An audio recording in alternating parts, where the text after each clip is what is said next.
नमस्कार एवरीवन, आशा करती हूँ आप सभी अच्छे हैं, स्वस्थ हैं, सेफ हैं अपने घरों में। तो आज की वीडियो रहने वाली है इम्पॉर्टेंट क्वेश्चंस की। आज हम education in India policy and practices, इसके कुछ महत्वपूर्ण क्वेश्चंस को डिस्कस करने वाले हैं, जानने वाले हैं, जो पेपर में रिपीट होते ही होते हैं।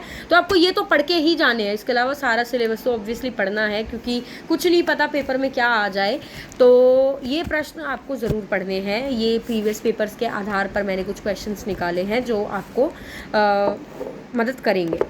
तो पहला प्रश्न जो सबसे फर्स्ट क्वेश्चन आता है वो ये है, एनपीई नेशनल एजुकेशनल पॉलिसी, ठीक है। तो या फिर नेशनल पॉलिसी ऑफ एजुकेशन, कुछ भी आप कह सकते हैं। तो जो नेशनल पॉलिसी ऑफ एजुकेशन होती है, यानी कि राष्ट्रीय जो शिक्षा नीति होती है, वो अभी तक जो है 3 शिक्षा नीति 1968, 1968, 1986 और 2022 या 2020, ये तीनों आपको पढ़ के जानी है। इसमें से कोई सी भी पूछ ली जा सकती है। या तो आपसे पूछ सकते हैं कि इस शिक्षा नीति की क्या क्या रिकमेंडेशन थी वो बताइए। तो मतलब आपको ये शिक्षा नीति तो अच्छे से पढ़ के जानी है। जैसे 1986 में ऑपरेशन ब्लैक बोर्ड आया, ठीक है, या मतलब किसके द्वारा क्या क्या को किस में क्या सिस्टम था, 10+2+3 किस में दिया गया था, या जो अब नई वाली आई है 5+3+3+4। तो ये सारी चीज़ें आपको पढ़ के जानी है कि किस एनपीई के अंदर क्या बातें कही गई थी। उसके बाद जो नेक्स्ट क्वेश्चन बनता है कंपलसरी सेकेंडरी एजुकेशन। जो कंपलसरी सेकेंडरी एजुकेशन है उसकी क्या इम्पोर्टेंस थी, ठीक है, या कि क्यों इम्पोर्टेंट है सेकेंडरी एजुकेशन को कंपलसरी करना, ये आपको पढ़ के जाना है। अगला सवाल बनता है आरटीई, राइट टू एजुकेशन, शिक्षा का अधिकार। शिक्षा का अधिकार 2009 के अंदर ही आया था। इसके क्या क्या चैलेंजेस थे और क्या क्या अपॉर्चुनिटीज़, ठीक है, इसके सामने क्या क्या मतलब चुनौतियाँ थी और क्या क्या इसके अंदर इसने अवसर प्रदान किए थे। उसके बाद अगला क्वेश्चन आता है role of centre, state and local bodies in various sectors of education, की जो शिक्षा के अलग अलग क्षेत्र हैं उसके अंदर सेंटर का, स्टेट का और जो लोकल बॉडीज़ हैं उनका क्या रोल रहता है, किस तरीके से मतलब वो किस किस क्षेत्र में मदद करते हैं। यानी कि जैसे सेंटर फंड प्रोवाइड करता है, या जो स्टेट होता है वो टीचर्स प्रोवाइड करता है, एग्ज़ाम्स कंडक्ट करता है, किताबें प्रोवाइड करता है। तो ये सब आपको पढ़ करके जाना है।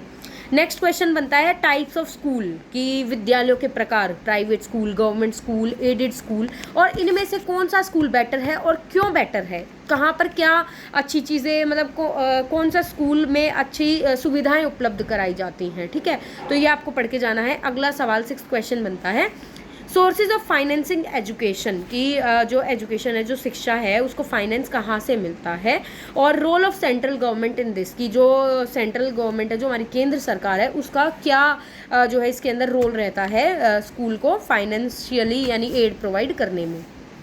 Next question mid day meal, ठीक है, मिड डे मील आपको पढ़ करके जाना है इन एलिमेंट्री स्कूल, की जो एलिमेंट्री स्कूल होते हैं उनके अंदर जो मिड डे मील की जो प्रोग्राम स्टार्ट किया गया है वो कब स्टार्ट हुआ, क्या कैसे स्टार्ट हुआ, उसके अंदर क्या क्या प्रावधान है, वो सारी चीज़ें आपको पढ़ के जानी है। नेक्स्ट क्वेश्चन बनता है प्राइवेटाइजेशन ऑफ एजुकेशन, ठीक है, कि जो हमारी शिक्षा है उसका प्राइवेटाइजेशन किया गया है, वो क्या है, क्यों किया गया और उसके क्या क्या रिकमेंडेशंस हैं। नेक्स्ट क्वेश्चन बनता है यूजीसी का रोल, ठीक है, UGC in higher education. Higher education में होता है ना यूजीसी, यूनिवर्सिटी ग्रांट्स कमीशन। तो ये जो है इसका रोल आपको पढ़ करके जाना, काफ़ी इंपॉर्टेंट है, ये पेपर्स में पूछा भी गया है पहले। उसके अलावा एनसीईआरटी का क्या कंट्रीब्यूशन है, ठीक है, एनसीईआरटी हम सभी जानते हैं, एनसीईआरटी की किताबें भी होती है, एनसीईआरटी कमीशन है जो हमारी रिसर्च और ट्रेनिंग को एड करता है। तो ये सारी चीज़ें आपको पढ़ के जानी है। नेक्स्ट क्वेश्चन बनता है कि जो इंडियन एजुकेशन सिस्टम है, जो भारतीय शिक्षा प्रणाली है, उस पर वैश्वीकरण का यानी ग्लोबलाइजेशन का क्या प्रभाव रहा है, impact of globalisation on Indian education system. उसके अलावा नेक्स्ट क्वेश्चन स्कूल सिस्टम, की स्कूल की बहुत सारी प्रणालियाँ होती है, जैसे सीबीएसई, सीबीसीएस, ठीक है, सीसीएस। तो ये सारी जो चीज़ें हैं ये आपको पढ़ करके जानी है। नेक्स्ट क्वेश्चन बनता है गवर्नमेंट स्कूल के अंदर कौन कौन सी स्कीम्स चलाई जाती हैं, ठीक है, जैसे मिड डे मील हो गई, या फिर ऑपरेशन ब्लैक बोर्ड चलाया गया था नेशनल पॉलिसी ऑफ एजुकेशन के अंदर। तो ये जितनी भी स्कीम्स है ये आपको पढ़ करके जानी है। उसके अलावा यूईई, यूनिवर्सलाइजेशन ऑफ एलिमेंट्री एजुकेशन, ये आपको ज़रूर ज़रूर ज़रूर आरटीई, एनपीई और यूईई, ये मान लो कि आपको छोड़ने ही नहीं है। यूईई आपको पढ़ के जाना, और यूईई के अंदर जो हमारी सरकार है, जो गवर्नमेंट है, उसका क्या रोल रहता है, ये ज़रूर पढ़ना है। फिर रूसा RUSA, ये भी ज़रूर आपको पढ़ करके जाना है।